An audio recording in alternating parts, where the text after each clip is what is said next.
2021లో ఈ ప్రాపర్టీ మీద మరొక ప్రాబ్లం రైజ్ అయింది. ఏంటి, ఈ కొడుకు ఏం చేశాడు, ఈ ప్రాపర్టీని మొత్తం కూడా ప్లాట్లుగా చేసి ఈ ప్లాట్లుగా అతను కూడా అమ్మేశాడు.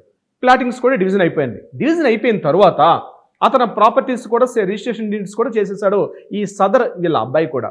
అయితే ఈ విషయాన్ని తెలుసుకున్నటువంటి ఎవరైతే ఓనర్ ఉన్నారో ఓనర్ మరలా వచ్చి ఈ ప్రాపర్టీకి నేను హక్కుదారిని ఉన్నానని చెప్పి, అంటే ఒరిజినల్ డాక్యుమెంట్ తన దగ్గర ఉంది కాబట్టి ఆ ఒరిజినల్ డాక్యుమెంట్ నేను హోల్డర్ని అని చెప్తూ అతను మరలా రావడం, రిజిస్ట్రేషన్ ఆఫీస్కి అప్రోచ్ అవడం, రిజిస్ట్రేషన్ ఆఫీస్కి అప్రోచ్ అయ్యి అతను మరలా ఈ డాక్యుమెంట్ని వేరే వాళ్ళకి అమ్మడం జరిగింది. అంటే ఇక్కడ దీనిలో ప్లాటింగ్ రిజిస్ట్రేషన్ జరిగాయి.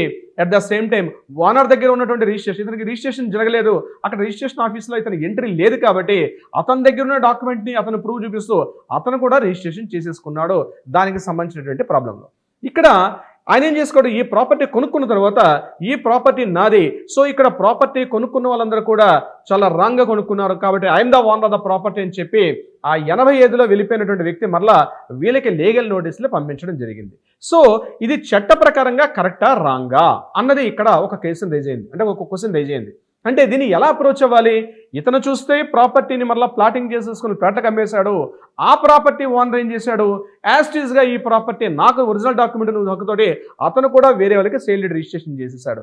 దీని మీద వివాదం కంటిన్యూషన్గా నడుస్తూ ఉంది. సో దీనికి నేను ఇచ్చే సమాధానం ఏంటంటే కింద మీరు కామెంట్ బాక్స్లో తెలియజేస్తే నేను మీకు ఆన్సర్ కూడా ఏం చెప్పాను అన్నది కూడా మీకు తెలియపరిచే ప్రయత్నం చేస్తాను. అంతేకాకుండా ఇటువంటి మరిన్ని సలహా సంప్రదింపులకి మీకు కావాలనుకుంటే కింద స్కూల్ నెంబర్ని కాంటాక్ట్ చేయండి.